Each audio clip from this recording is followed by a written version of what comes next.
We are live. We are live. Welcome to our podcast from the gutter to growth. Y'all, I am so pumped today. It was a long day, but I have so much energy right now because I have three amazing young men with me on today. None other than the King boys themselves from top to bottom. Johnny, Rod, Gemini, what's going on, guys? Hey, it's a family affair. It's a family affair. It's a family affair. Yep, gotta support family. We can just sing. Look, y'all, it's gonna be popping tonight. Like, we are gonna just be talking about some real gutter to growth stuff because the fellas that you see on this screen, they are all about growing, and we gonna talk about some stuff tonight. Y'all ready to talk? Hey, we are ready to I'm gonna slow you down on that young piece because this little gray hair say a little bit different. Well, you know, you in between, you know, that young and that fox, you know, the little gray fox dudes that be all gray that just be handsome like they done arrived. Like you going into that era right there, that gray fox era. Yeah. Bro, I'm trying to live biblical. Caleb spied out the promised land at age 40, then went and conquered it at age 80. That's what I'm trying to do. Oh, so you got that renewed energy going on, huh? Yeah. All the time. Yeah. So what's up, Dr. King? Hey, I'm in heaven right now. I'm trying to get it out here on Facebook so those can come on Facebook and share with us and everything. I'm excited. I got my big bro, my little bro here with my baby says what more can you ask for? Nothing more. It's beautiful. It's beautiful. Like people ask, like, how did y'all start this podcast? And what me and Rod both can say is this is what we envisioned. Like when we sat that day and talked about a podcast, it was all about the four of us and how the four of us have come from our gutter moments to growth. And that day was just so beautiful. So to see it live in action tonight with the four of us just living life and just living it blessed no matter what we've overcome in the past. So we're going to dive in. If you have any questions, those of you who want to come in to the studio, you can come into the studio and drop questions. If you want to drop questions on YouTube, drop your questions, and we're going to try to navigate through both. But we just want to if we miss you, don't, be upset with us. We just want to really take advantage of the moment. So we are going to jump right in. You guys, are y'all ready? Ready to swim. We are ready. Look. We can talk about so much concerning our childhood. So much. One of the things before I start, talking about our childhood that I'm so blessed with is all of us can say that we had the best big brother. It's summertime. And I remember, I'll never forget how our brother, as poor as we were, our brother would make sure we had restaurant style SpaghettiOs. He would set up that table like we were at a restaurant and serve us.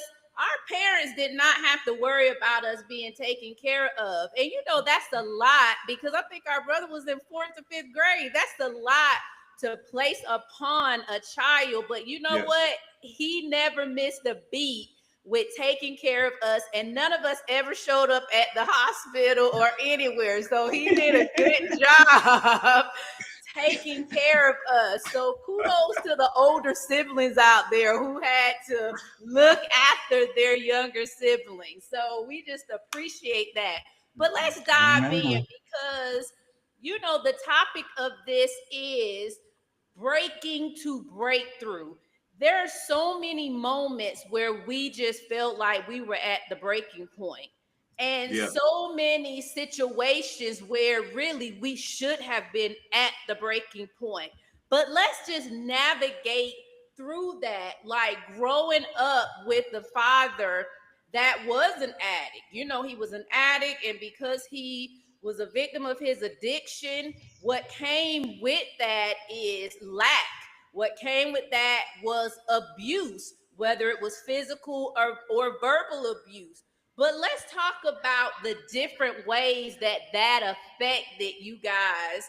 When you have to navigate that, what's one gutter moment that stemmed from being within that type of environment? And let's start out with the oldest. Go, bro. So a moment from being in that environment. Man, like you said, lots of them. Um, I will say one that stuck out to me particularly that I remember to this day is I don't remember how old I was. I remember we were in that old wooden house with that wooded screened in back porch patio with the wash and dry that had the washer that half working didn't work.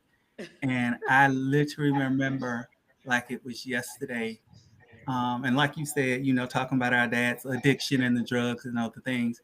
And I remember walking out, literally seeing him do crack in the back. Yeah. Wow. Never knew that. Wow. Wow. To this day, I could see it like it was yesterday. Like the legs yesterday. Wow. Yep. Yeah. So that was definitely, as stated, a moment that has stuck with me. A moment that, like I said, it was a, obviously a big moment because still today, hey, at 50 years old, I can still vividly Wow. remember that moment. And stepping out on that back porch and watching him light that pipe. So, yeah. Wow. And bro, I have a question too with that because I always, I think it was Jim and I one time said he would go with the mushy stuff, but I tell people all the time I had the best big brother in the world. We would talk trash to each other, we would go, but Right. I tell people all the time I had the best big brother in the world because you always tried to shield us. You always tried to protect us. And that was the thing. But in seeing that moment, how do you feel that matured you?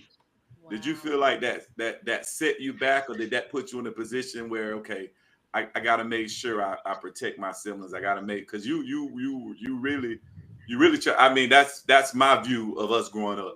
I think that was a lot of times as kids, we would get into it because you were trying to tell me something like you was my dad. And we would end up getting into it. How do you think is that a moment that made you feel like, okay, I got to really step up to the plate because I don't want my siblings seeing what I'm seeing? I definitely think it was.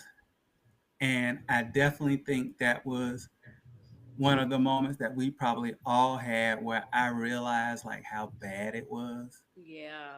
And I realized how close to home it was. It wasn't anymore just him leaving, going out at night, going out into the street. Like Right. he was literally doing this in our home. The home.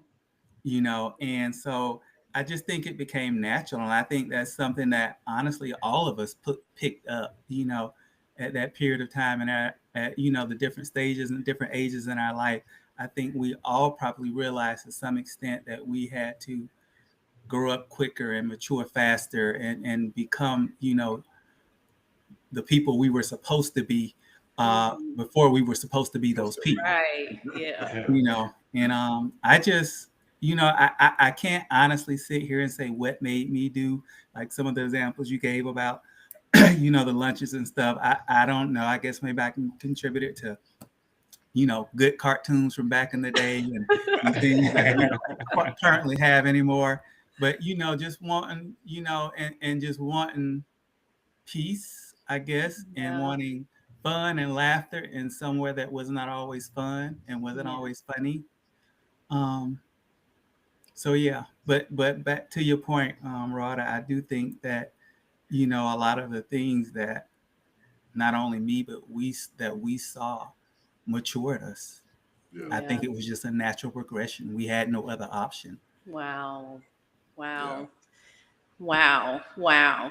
So, Gemini, join in. Did you, and I know we're going to learn different things because that's something when I wrote my book and I was talking to different people, I just realized that I have my story, but all of you have your story, and some of us don't even know pieces of each other's story of what we encountered. So, for those of you who are listening, if we may make a face or, be taken aback, this is really our first time like talking about this in like just being vulnerable with each other and our audience, because our whole goal is to help people heal. This is not for a show for people. This is to help people heal and show you that you can overcome, because clearly you're seeing 4 children that overcame everything that we've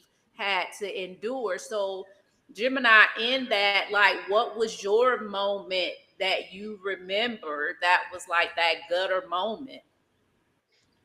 Oh, my gutter moment was a different experience. Can't remember what year it was, the exact year. I just know I was in 6th grade, Mm. and that was the year Mama sat us all down and told us we wasn't gonna have Christmas because Wow. Daddy hadn't paid the rent.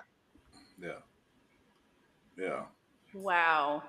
And from that point on, I have had a love-hate relationship With with holidays ever since. Wow. Yeah. wow. That's big. That is huge. Yeah. Wow. That's huge.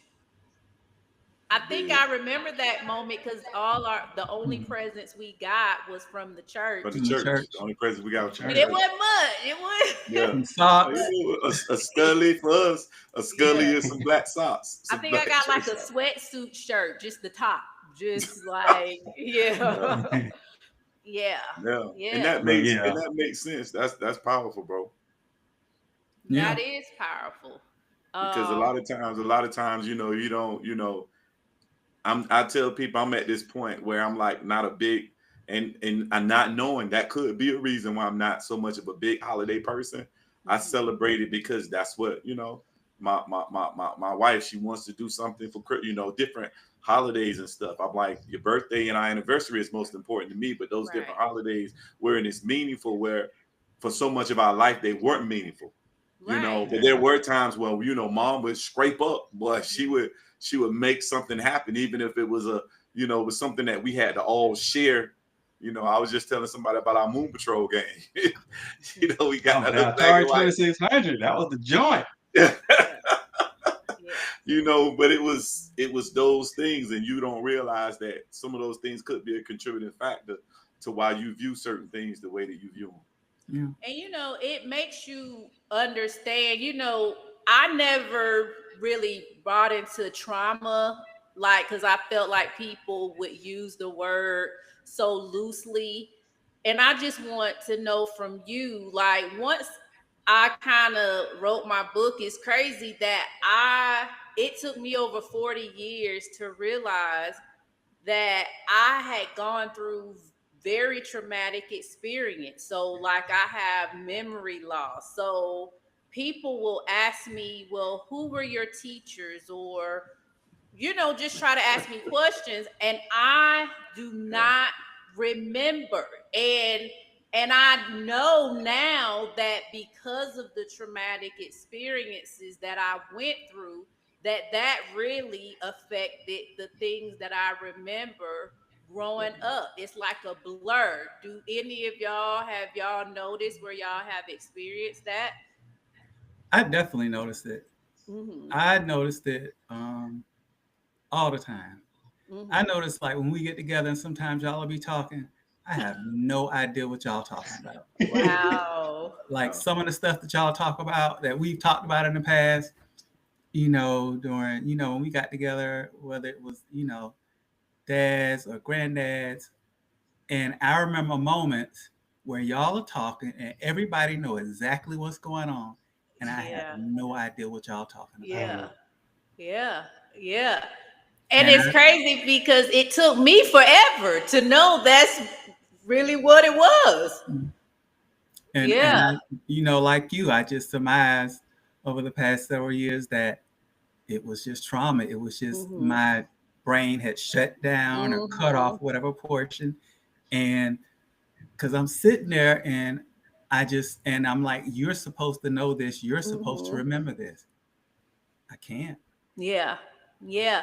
And with me, I remember the bad. So I'm like, why do I remember the bad, but it's tough to remember moments that should have been good. So Dr. Mhm. King, I see you ready. I see Yeah. those Oh hands. no, I think about that because I'm a person. I'm always trying to surmise and analyze in Mhm. different things, different situations. So much stuff comes to my remembrance, and I know I was reminding you of certain things that happened, and this is why this happened, and this is why you did this, and this is why. And it was like, oh, I didn't know all because trauma triggers, and so it triggers a Mhm. chain of events that start to take place. And what happens is it's like temporary type insanity. You Wow. lose yourself. You lose yourself in the moment, and because you've lost yourself in the moment, you don't even realize what actually took place in that moment. So that's that gap. That's that gap in time that actually takes place for all of us. Wherein for me, it was so much more. I was always trying to figure out, why did this happen? Why did that happen? Why did, and I tell anybody I got my answers. I end up getting my answers in the end. I understood why mom stayed so long. I understood why she fell in love and why she loved dad. I got my answers. I understood why. But for me, it was just so much of like those gaps in that trauma. For me, it was hard for me to forget because I was always in that moment of constantly wondering who knew. No Wow. matter what Yeah. was going on, I was like, who knew? Who knows what just happened last night? I was sharing Mhm. with somebody like we would come home sometimes and the lights may be out. And I can remember telling, a couple of friends at times, man, mom doing us a candlelight dinner. You know what I'm saying? Lying at an early Yeah. age because Yeah.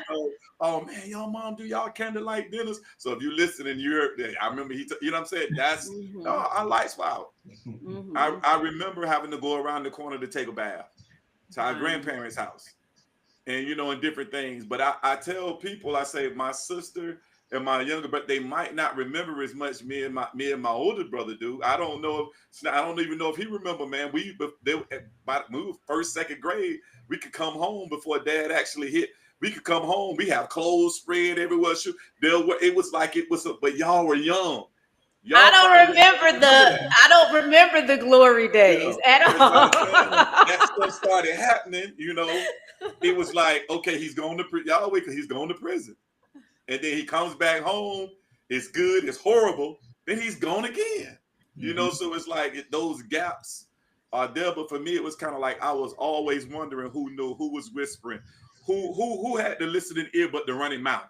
Like Yeah. who was the person who you may have been close to, who knew what was going on, but they was actually pointing the finger and laughing and picking. That stuff kind of just ran through my mind, and it was just like I was afraid of what was going on the inside. I was always afraid of it getting to the outside. Wow. So I always, my mind was always 100 miles and running with these things because for me, it was that fear factor. My Yeah. gutter moments were constant because Yeah. I lived in constant fear. You Wow. know what I'm saying? I lived Yeah. in constant fear. People might say, "Oh, Rod was the good athlete," but you don't know what I got to go home to. Yeah. I remember Snap coming home from a football game in freshman year, coming home to say, "Bro, I caught my first pass, but couldn't even get that out because mom and dad then got into it. And here come the Wow. police. Yeah.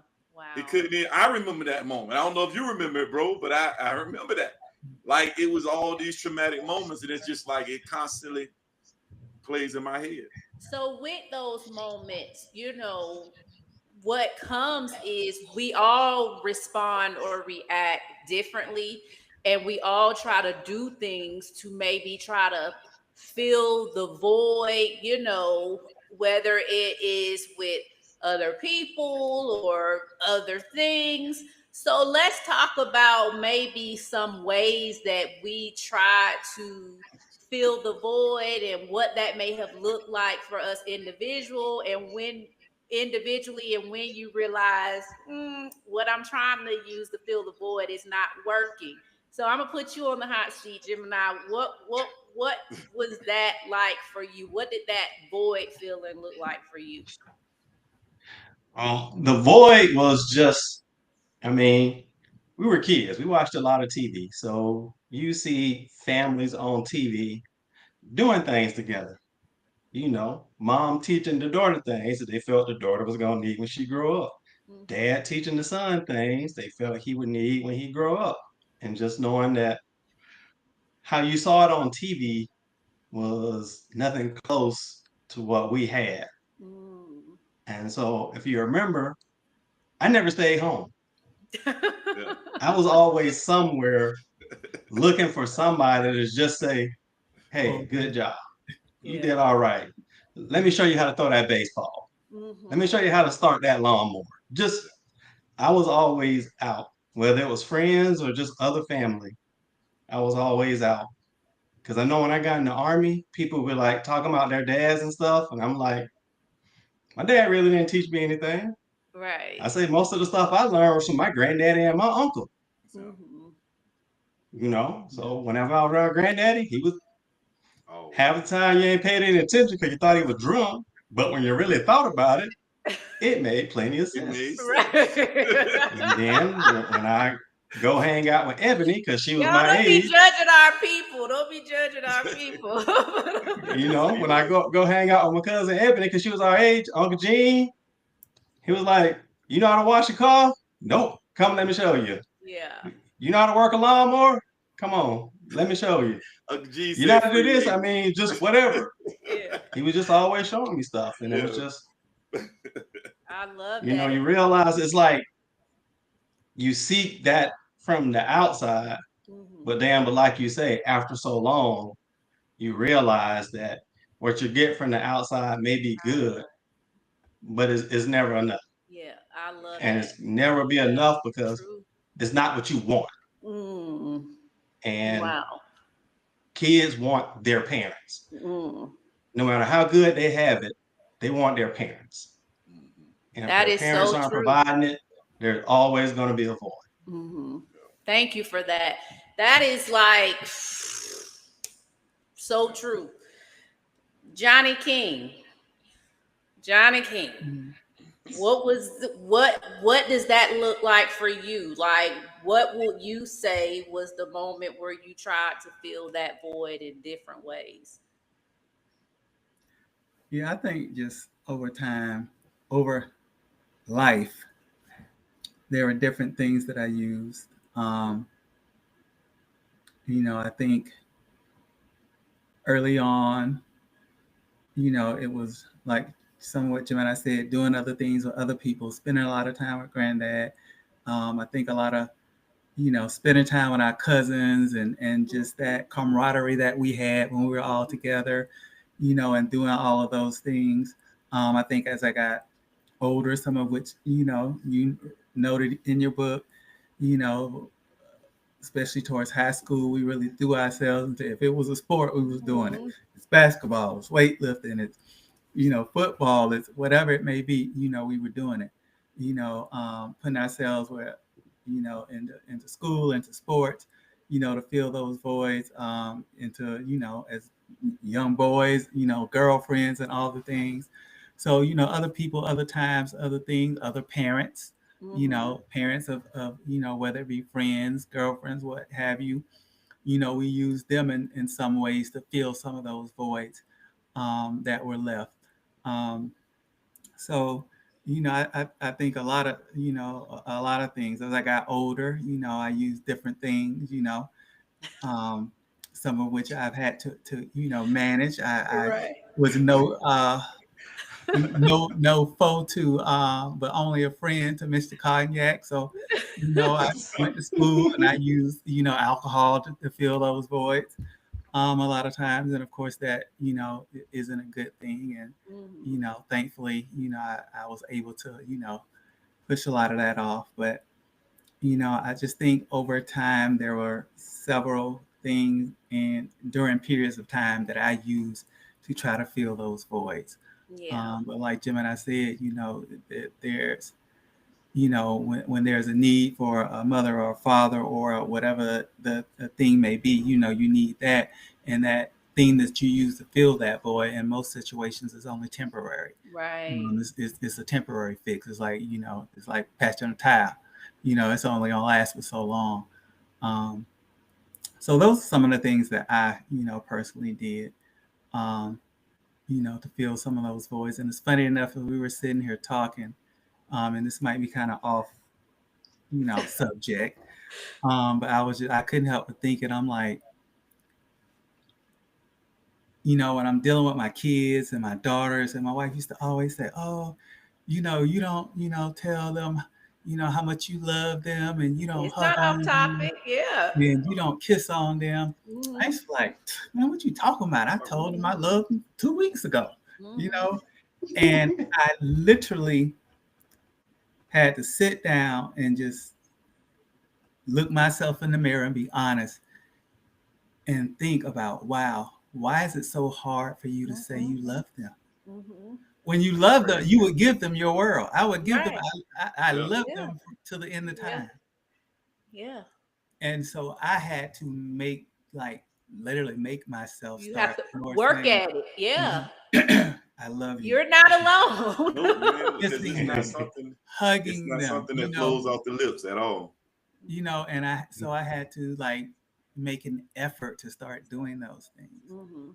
because those again come from voice from earlier, from not, receiving that treatment. Yeah. Yeah. Yeah. I wasn't taught, and, I think for as much as I know our mother and father loved us, like with dad, he was going through his things, but, I had to realize too, it took me some time to realize too, with mom, she wasn't always this loving, blah, blah, blah, because No, because she didn't have it herself. she didn't Yeah. have it. And Yeah. she Yeah. wasn't taught that. And if you think Yeah. about how she grew up and all the things, she was shifted around. And so Yeah. she wasn't shown that love to be Right. able to show. Yeah. So it wasn't until I got older, I was like, man, so yeah, there's a lot And to I overcome. love that. You know what, bro? Thank you for opening up Yeah. that piece of vulnerability, because all of us can tell you, I'm 100% in agreement with you. As a woman, I didn't have that. I had to learn it and I had to work at it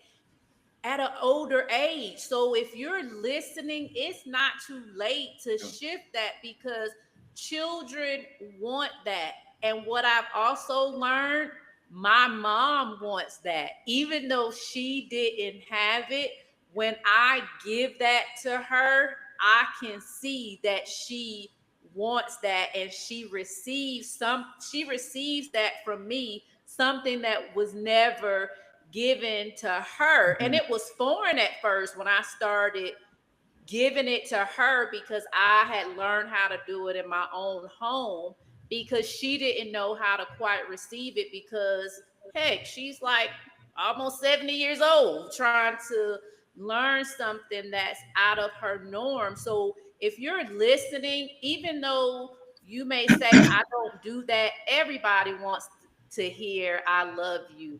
Everybody wants their loved one to hug them. Like, don't believe that hype of people saying, oh, I don't want that, because really, you don't know what you need until you start receiving that.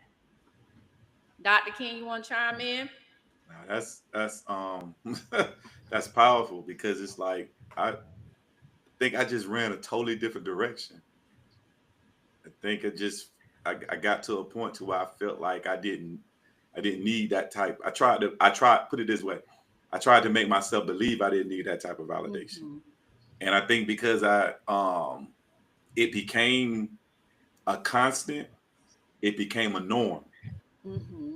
And because it came a constant, became a norm, it's like saying I love you is just like, and it's and so, and I, for me, it's like a heart. It's like, it's easy for me to say I love you with the love of Christ, like what I'm saying. Right. But to just I love you, it's like, I love, it's just, and I think because for me it's one of those things that has become a stronghold that I know that I have to tear down. Mhm. You know, I have to break that barrier. I have to tear that down. I think I just I engulfed myself in so much of what was going on as bro said, as both has said, in family. I engulfed myself so much in friends. I engulfed myself in so much in sports. We stayed busy. We stayed gone. You know, we always, because it was kind of like you just didn't know. So I engulfed myself in that because it was just like that past or what we was dealing with. It was like I'm just trying to you were trying to either forget it or numb yourself to it, if that makes Right. sense. You either trying to forget it or just numb yourself to it. So I got to a point to I realized, I think for me, I realized it wasn't working when I got to college. Wow. When I got to college, it was a point in time where it's like, yo, you're the life of the party, man. What's wrong with you? You know, well, this isn't fun anymore. I don't want to do this anymore. I don't, and it was to the point I was trying to figure out what was wrong with me. Mhm. But what I realized, the very things that I was doing was leading me down the same path. Wow. You know, so I had to realize I had allowed my past pain to become to distract me from my future. And that's what was happening. You know what I'm saying? It was just like I didn't realize it. But when I look back on at it now as an adult, it was so many things that took place that was actually distracting me from where I was trying to go. And it made it even more difficult for me to get there. So what I thought I was actually running from, I was actually running to. Wow. So it's, you know, it becomes a scary situation. So it's just like for me, it's difficult. And especially being, you know, knowing the love of Christ, but because I practiced the thing for so long, it's like, man, and my wife would tell you, it's like, I love you, you know, oh yeah, I love you too. Or, you know, you might say, love you, bro, love you, you know, but coming out my mouth, Yeah. it's just like, it's not, I don't even think, I don't. Yeah. Even though I know, and it's like, man, when you hear these conversations, it's like, bro, you gotta start thinking about that. Yeah. You know, Yeah. you gotta start thinking about that because Yeah. you got kids, y'all Right. the kids, and they want to, you know what I'm saying? It's just like, okay, that could be something.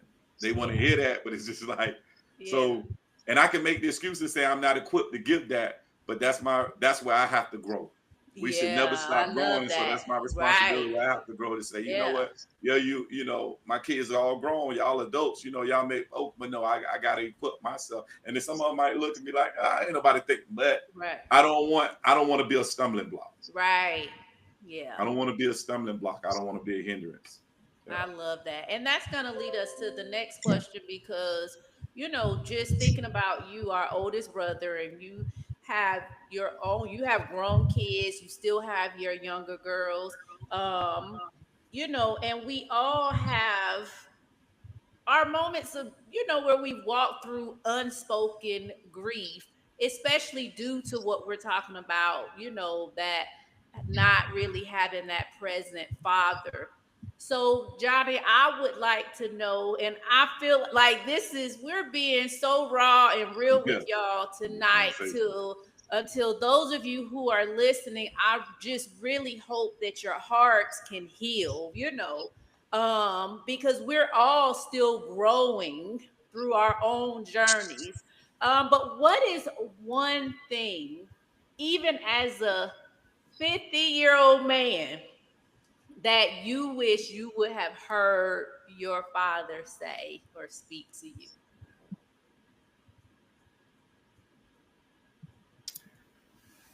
You know, I don't even know if it's words, Mm-hmm. but I think for me it would have been time.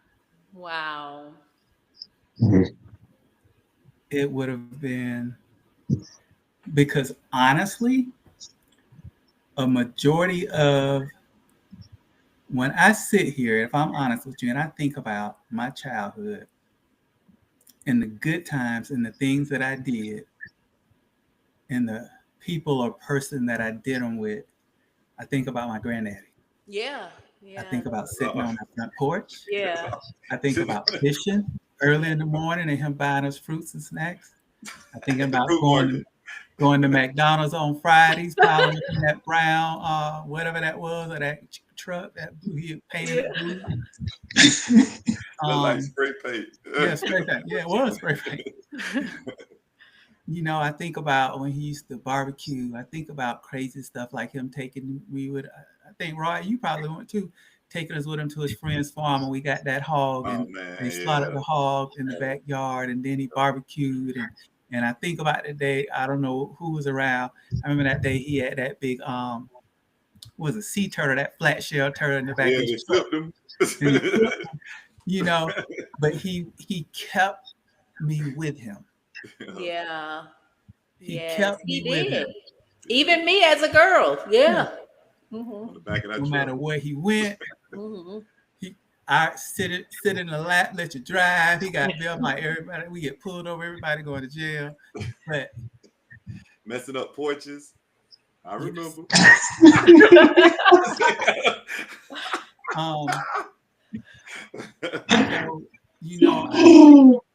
It would have been wonderful to hear you're my son and I love you and all these things, but I think the time. Yeah, I love that. Anybody else want to piggyback on anything they wish they would have heard or experienced? It's a tough. It's kind of for me because my situation was totally different. May have been different because I got a chance to get it. I didn't get it as a kid, right? But I got a chance to get it as a later, as an adult. And it was different for me because I did get a chance to hear it said about all of us.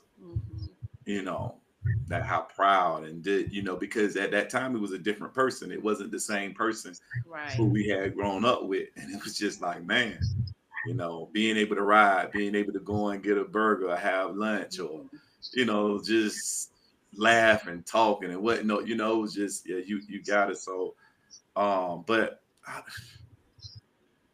it may have been the same thing as bro. It may have been like you say, time. It was just. Yeah, it may have been time, but I'm just thankful because I did get a chance, because I'm not far as y'all, so it was easier for me to get on, and go 45 minutes, and you know what I'm saying, and be right there and get that time in those last few years. And I don't know if Johnny remembers. I'm trying to keep from calling him his nickname. Yeah. I don't know if he remembers. He was visiting him and his wife. We were visiting granddad's house, and dad was on the porch, and dad was like, "Oh my God, girl, you getting fat," So be negative. He just always would be negative, and my sister-in-law took up for me. It was like, well, what if she said this and that? Because he would be negative. And that's one thing I wish as a girl that I would have had a father that would build me up. Every girl wants a father to let them know that they are the apple of their eye, that they're beautiful, that no matter if the weight is fluctuating or whatever, but that they're beautiful. And like Rod said, at the ladder, after us having our little, I was able to get that, now my heart had to be worked on because, I was going to ask you, yeah. So many times, you have to sift through what the past was and what had the seed that had been already sown. So it just took a lot for me to receive it at first, but I just had to be willing to just say, Sheikah, just receive it. Just receive it. Just take it in, which was very difficult for me. So that's what I would say as a girl, that my grief was just wishing I had a dad that would build up that little girl, that self-esteem of a little girl. So, yeah.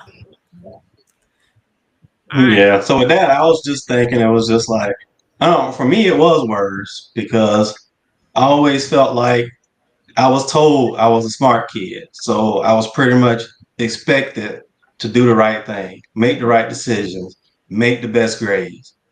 You know, I felt like that was an expectation. But then if I did anything, it was just, you soft, you're a sissy, you ain't good enough. And it was just like, all I wanted to do was do something for him to say he was proud of me. Right.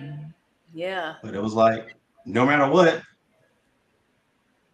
couldn't get that out of him. Yeah. Yeah. Mhm.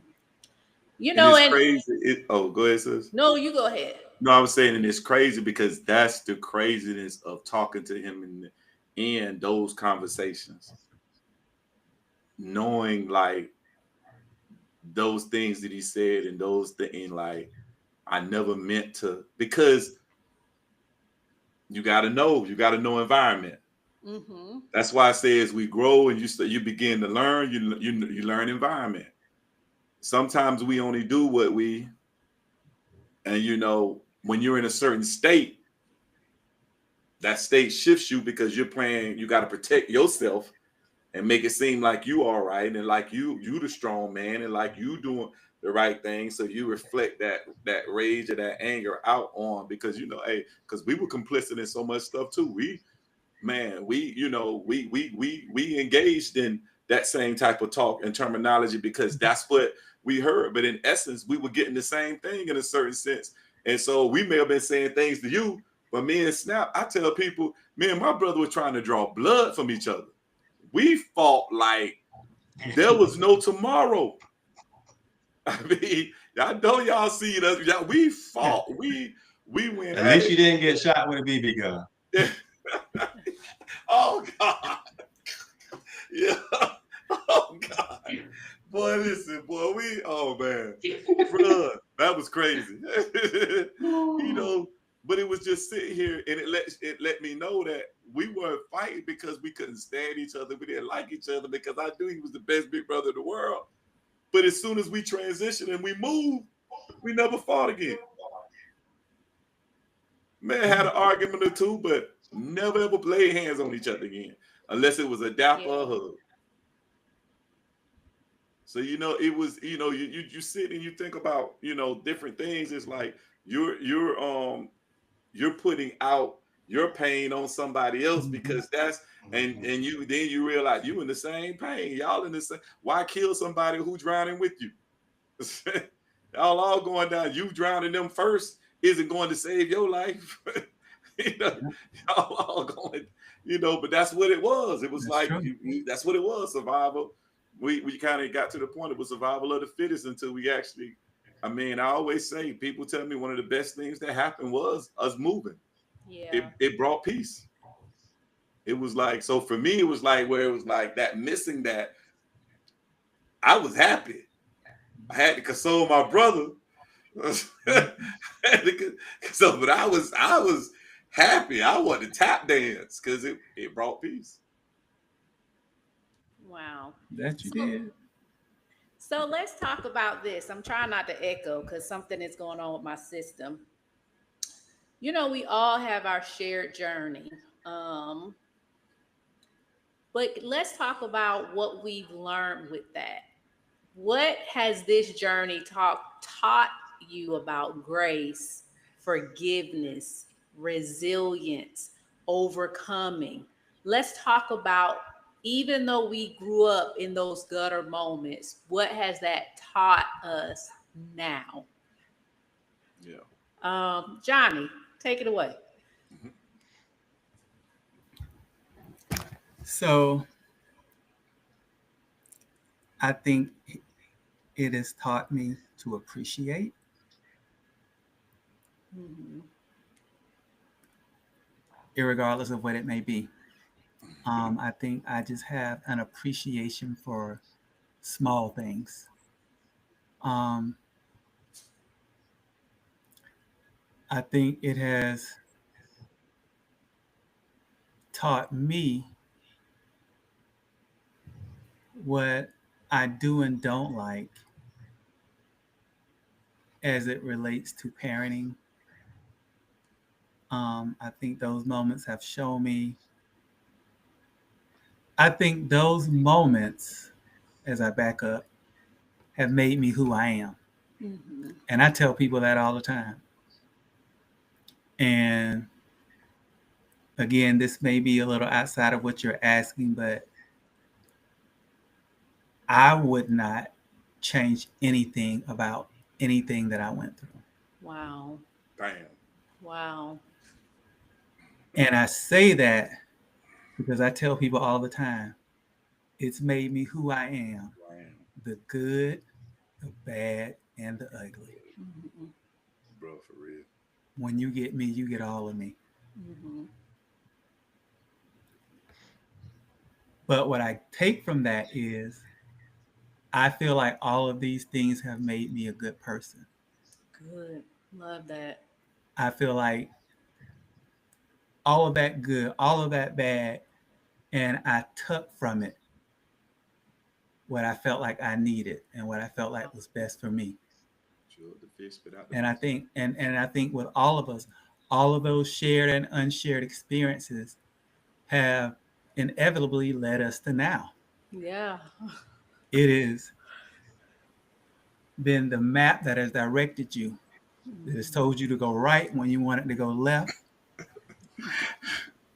With You just- work, with family, with spouses, with Yeah. children. It all goes back to Cadell, Edna, Pam, Yeah. AK, Bert. It goes back to all of those people, Mm-hmm. all of those situations, and all of those things that we've been through. It has pushed us to the point that we are now. So I tell people all the time, I wouldn't. I can sit here and woo and tell you all the stories, but I would not give back not one moment. One moment. Wow. Wow. Chime in, Gemini. Hey, I agree, big brother. I wouldn't change it. I wouldn't change a thing. I used to think, you know what? The only thing I would have changed was me making smarter financial decisions as I got older. But I mean, We that's didn't a part of know. life. We should have And it was followed just you up like, with the military. What you talking about? it's like some of the earlier decisions I made were a product of upbringing and, being in a house Yes, to where that's true. finance was only talked about when the lights went out or the rent wasn't paid. It was never really talked about on a open, broad spectrum. But I mean, it's life lessons. I mean, you take a lot of life lessons, and I think the biggest one I've learned is um, got to find an outlet for your feelings, a productive outlet. And for me, that just became watching TV again, seeing people talking about retirement and investing. And I'm just like, huh, I want to do that when I get old. And you start thinking about what does it take? Education, job, managing finances. But I mean, the thing that really stood out was it's a long-term process. Yeah. And starting in high school, people got to know me. I was like, I'm a long-term investment. Might not have a whole lot now, but in the end, Come on, bro. pretty sure I'm gonna have everything I want. Amen. And so that's it. You got to work hard. Remember, it's a long-term investment. Can't try and get it fast. Because you'll lose it fast. You'll lose it Yes, fast. you will. You'll lose it fast. Oh man. I mean, what I would say, what I've learned is about forgiveness, it's about me and me choosing to forgive, no matter if the other person, is still doing what they're doing, or if I feel like they're not deserving of it. It doesn't matter about the other person. It's all about me freeing myself from what happened, and just being willing to forgive so that I can grow and so that I can heal. And in that, it has brought about that resilience of being able to grow and be strong and overcome, be the wife I need to be the mom I need to be, being the woman of God I need to be, because I chose to walk in that true forgiveness. So that's what I've learned through all of this. And y'all are right. You can't, it's you wouldn't want to change the story because it is why we are who we are today. So yeah, I agree. I wanted to be free. mm, I didn't know how to be free. I didn't know how to get free. I just wanted to be free. Um, and I wanted to be able to practice what I preach. Um, I was a pastor, and as a pastor, I was bound for years because I was operating in unforgiveness, and it's different. Because again, we were closer. There was times, you know, y'all know it when y'all came, y'all got a chance to see it. But for me and sister was a little more constant. You made it, you went, and I'll tell anybody. Sometimes people were like, sister said, no, you still go. We still went and stopped by to see dad. We still, and I believe sometimes he probably don't even remember opening that door and seeing him right out of his mind and it's just like, okay, I'll be back. I got the kid, you got the kids, or whatever the situation was, because he probably don't even know as many times we actually probably came by to see him. So it was kind of like, hey, I'm just doing my part. I'm doing what I should do, not knowing what I was doing was the right. You were making the effort, because a lot of times, I have a responsibility too to make an effort, but I tell other people too, because since I became an adult, I got a choice now, and it's my responsibility to also make an effort. And so I can remember God constantly dealing with me about apologizing to my father, asking for his forgiveness. That made absolutely no sense to me. Why would I ask somebody to forgive me when I didn't do anything to them? They did it to me. What did I? I didn't do anything. I'm good. That my mind. That's what I'm good. And I mean, it got his voice got louder and louder as it pertains. I'm pastoring as it pertains to me. So I wanted, to forgive. And I rolled the Palaca and not knowing what to expect, not knowing how it was gonna go, because sis even knows, even for a minute, she was kind of the one who got me to going back, because I guess I got her to going back, because after her and dad had the situation with her brother saying the same thing he would say to you, sissy, a punk, all this stuff. I'm probably not, so I don't know if I'm supposed to say that over, but those words, that's what we grew up calling. And when she heard that, it triggered something in her and she snapped. So it was a while, and I'm trying to, that's still our father. You and Palaca, go by and see him. But then I started fading and she starts going. So it's like, okay, I gotta go. But to make a long story short, I go. One of the longest rides I've ever taken. I felt like I may have been going to visit y'all in Tallahassee. One of the longest rides I've ever taken, just going driving 45 minutes the way I drive. And when I got there, it was as if he was waiting on me. I expected him to be high. I expected all these other people to be there. Y'all know how it is. It was my expectation. I get there, house clean, he cooking. And from what we remember, dude can't cook. When he cooked, now we know he can't cook. So he's cooking, and this atmosphere is set, and I'm sitting there, and I'm just like, I can hear God saying, "Say it," and I'm just sitting there, and he's trying to talk to me, and I'm just sitting there. He's trying to make small talk. I'm so glad you came to see me, and just having small talk. And I always tell people that I've only seen my dad cry once. Mm-hmm. And that was when my sister said what she said to him. That's the only time I've ever seen my dad cry. But when I said, Dad, I got something to tell you, he said, what's going on? What you got to do? I'm sorry. My dad didn't say,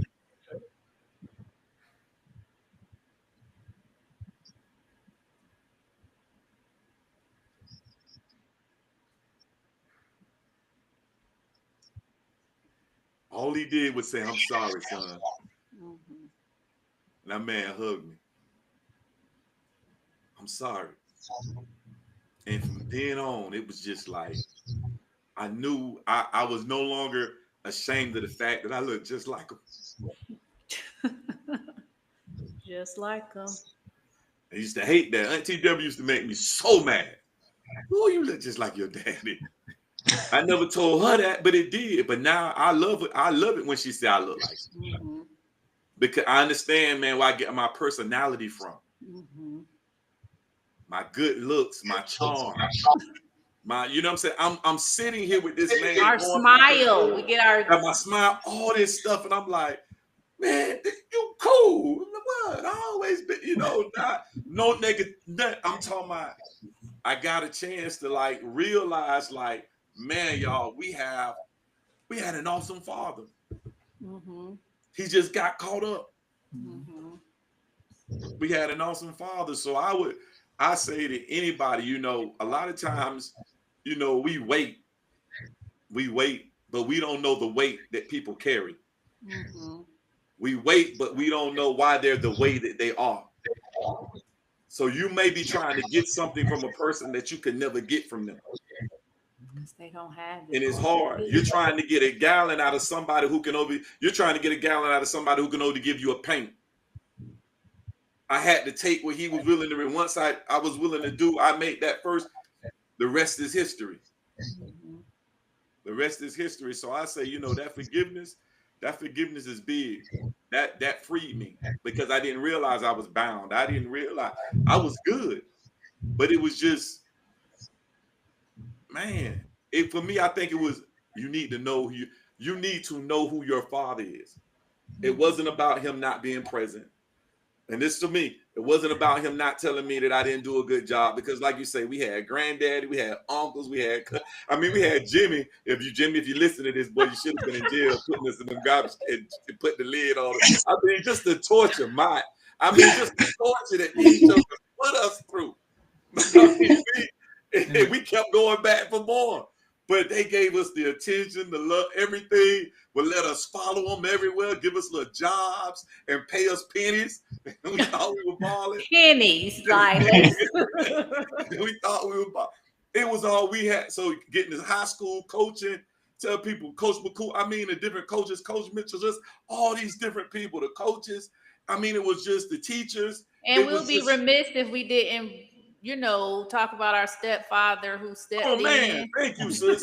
Like D, listen, man. D stepped in.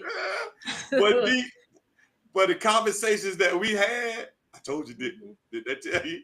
Yeah, you told me, D. Just like, man. I'm so glad you said it because I owe him a lot. He put up with, you know what I'm saying? He was a father. Mm-hmm. He tried, and I appreciate the fact that he never tried to keep us away. Go and see your dad. We came home. You went and saw your father? You went and said something to your dad? Take your dad something to eat. Do this for your dad. Do this, man. I can't even give him 100, 1,000. Always. We always called him Deke, so it's never been no disrespect. But that's our stepdad, our dad, our father, whatever. That he was but it was just like, it was so many people who came and filled that gap. It was just like, for me, it was never about that presence. It was about forgiveness. Mm-hmm. That one little thing had me in a prison and I didn't even realize it because I didn't know who I was. Wow. So I think for me, it was just, man, I finally found out who I was. Wow. And why I look so good and why I'm, look, we have dropped so many nuggets. And before we wrap it up, I just want everybody to just leave a nugget for those people who are listening, who are saying, man, I may be on the end of where your father is. I have my family who, I've wronged, so I'm not worthy of forgiveness. Like I've done too much. It's just gone too long. Or it may be somebody listening just that says somebody has done too much to me and I don't have it in me to, walk in forgiveness or overcome, just things that have wronged me in the past, what is one nugget you would leave with anybody? You can speak to anybody you want about what you've navigated through. Sure, I guess I will start.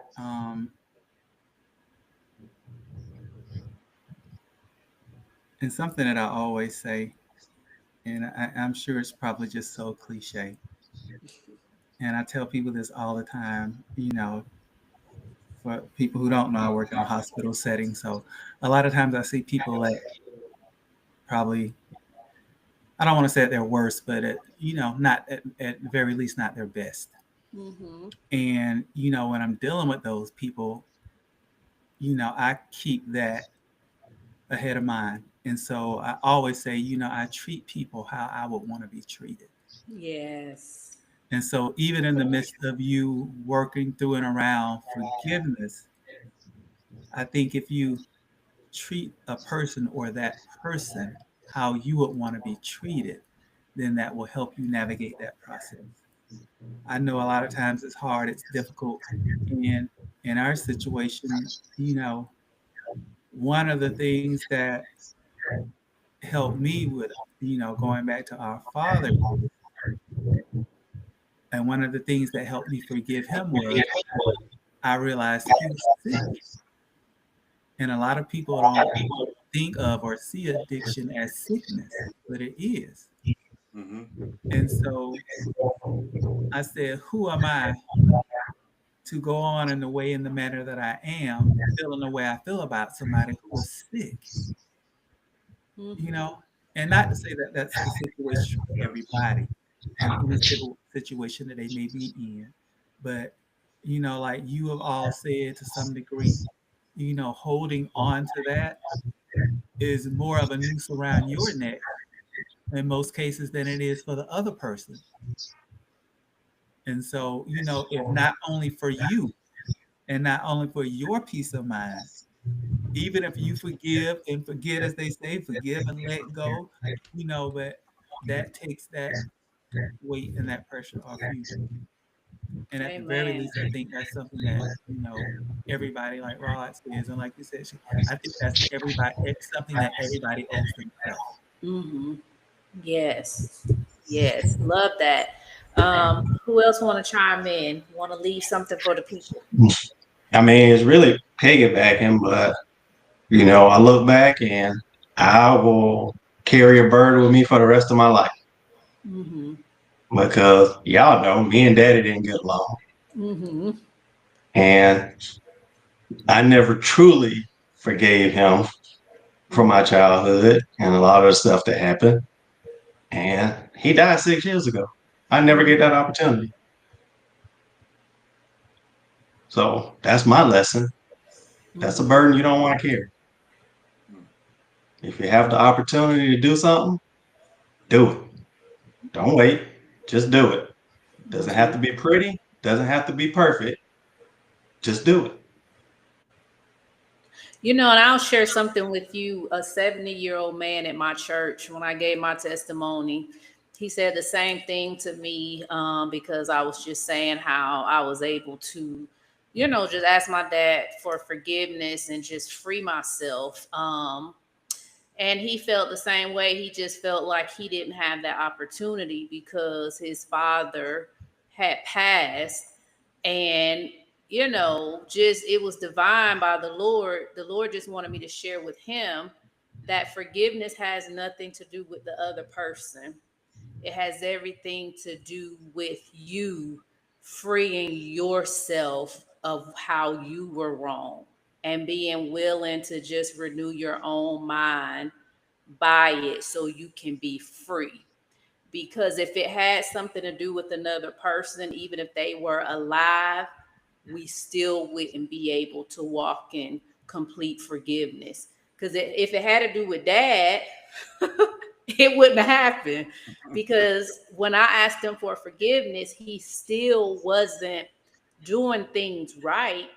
So it had nothing to do with him in a sense. It had everything to do with me freeing myself because I chose to no longer be bound Yep. by what somebody else chose to do in the past and in the present, realizing that now I'm in control of my own emotions, my own thought processes, because it's more than just a heart forgiveness. It's like a mind renewal. So I had to renew my mind to how I thought about him in certain situations. So I would just challenge you, like I challenged that 70-year-old man, to understand that it's not about the person, it's about you. And I think that'll help you walk through your own forgiveness process, that he doesn't have to be here physically for you to say, you know what,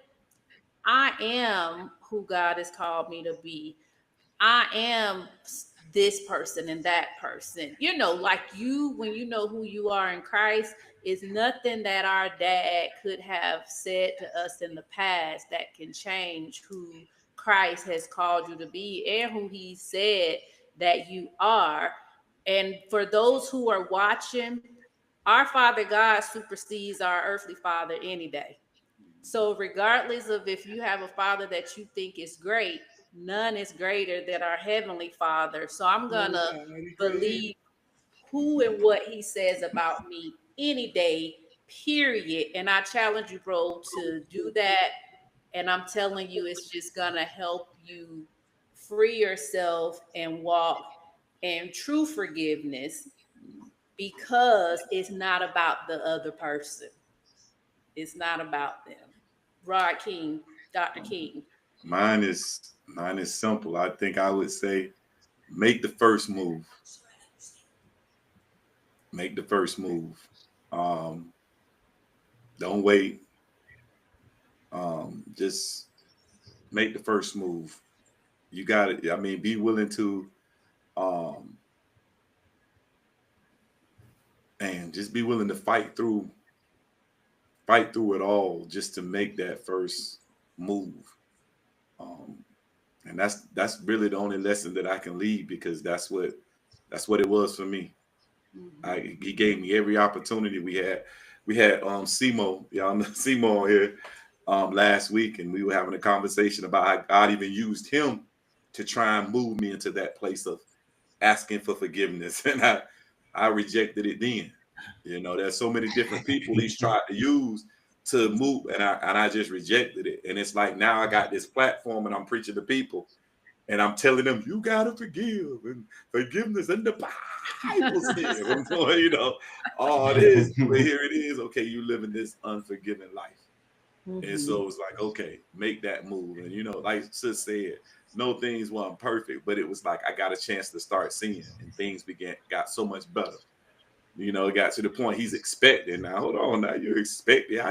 You have been, because you expected me to come. You know, it's just it got to that point. It got to that point. He became expectant. You know, and I can tell you, you know, and I know Sis can't live, man. That man, I got tired of hearing it's like stuff that we didn't know. He knew. It was just kind of like, I think for him, you know, that for them that presence is shame. They'll act like it's a form of strength, but it's shame because I know I'm not there. So, you know, we talked about times, you know, people will talk about, no, we actually went without. There was no graduation. Like people said, no, there was no graduation. There was no showing up for a birthday, participating, or somebody to be able to give you something when you was in need. Right? People that, like, I mean, it's certain they may not be there in one way, but they could be there in another, you know, we had none of it. But I mean, he wasn't proud of any of it. If I can, you know, once he began to realize, you know, what he missed out on, he was proud of each and every one. I can tell you, y'all, man, you go to them old dusty trophies and them old prom. I mean, yeah, oh my God, y'all know, y'all seen that stuff. He kept it. Anything he could get his hands on that had something to do with us, he kept it. He just didn't know how to articulate it. And so for us, we see where y'all struggle come from. You know, it's not so much. He just didn't know how to articulate it. And I'm not to give a pass because I'm still struggling with it at times. Not knowing how to articulate it, you know. So it's, you know, but I say make that move. Make that first in any situation, make that first move. And you know, we're all doing it, even now. Like, even you, Gemini, you might not have your own personal children, but you are a father figure to my children. So, I got a child. King, but don't put no dog up there. I'm spending for medical school. Yeah. So, so I've had children for my brother and sister-in-law. So that joke as well, he our child. Yeah. So, and that's where that openness and freedom comes, knowing that you have the opportunity to give freely to others what maybe wasn't given to you, but being able to just, that's what makes forgiveness even easier, because it's like in spite of how we grew up, where we've come from, the opportunities that we have now that we can give back to our loved ones and those around us, it just makes me look at things that happened to me in the past and be like, how can I live in the moment? I just have to free myself, because God has just been so good to us in spite of. He has been good to us. I'm quick to tell people, like our situation, you got these degrees up here. You got who would have thought? Who would have thought that we would be excelling at the rate and doing the things that we're doing? Thinking that our mom, that Snap would say, talking so much to God that he ain't got time to talk to nobody. But look at the result of her talking to God. You know what I'm saying? We the testimony of what it is, you know what I'm saying, to God. I mean, and bro, listen, my brother Gemini, Heather, oh my God. I felt like for the longest, Johnny, I felt like I was a horrible parent. When we see our kids and them children come back potty trained, they come back. Them children, they going to sleep at 7 and waking up at 9 or 10. But they was staying. They had them on a regimen, boy. Like they had them going through things. But I loved it, boy. Yeah. I was, and if you were like, I'm gonna see you back to your auntie and uncle, okay. I know. Yeah. I can tell Gemini say, nah, they get too old now. Y'all come and get y'all kids. It's old enough for me to punch him in the throat for real now. Okay. Oh man. All right. Well, look, y'all, we're gonna shut this down for the people. This has been such a great night. Look, there's never enough healing you can get. I have walked away tonight feeling even more healing, even more growth, that has taken place, because it's always room for growth. It's always room for healing. Like, it's just always room for forgiveness, because that's just what type of God we serve. Like, he gives us the ability to mature more and more in all those areas. So on tonight, bros, I just appreciate y'all, because it has blessed me dearly. It has, shifted me even more, given me even more growth and just resilience to just keep moving forward.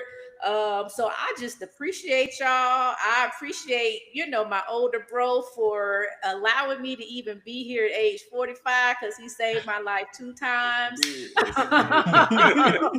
So I'm just full of thankfulness. If I had a word to say, that I'm just so thankful that we are the children that God said they can make it.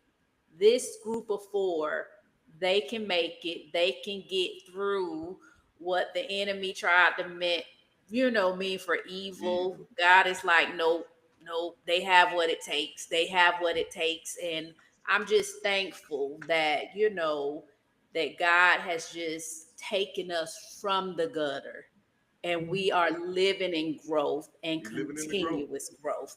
Yes. So thank you all for joining From the Gutter to Growth. I hope you enjoyed this podcast with our special guest. Until next time. Until next time. Subscribe. Tuesday. Yes. Next Tuesday, 7 p.m. If you have not subscribe to our channel, please go over to our YouTube channel and hit subscribe. All right. Until next time, y'all be blessed. Wow.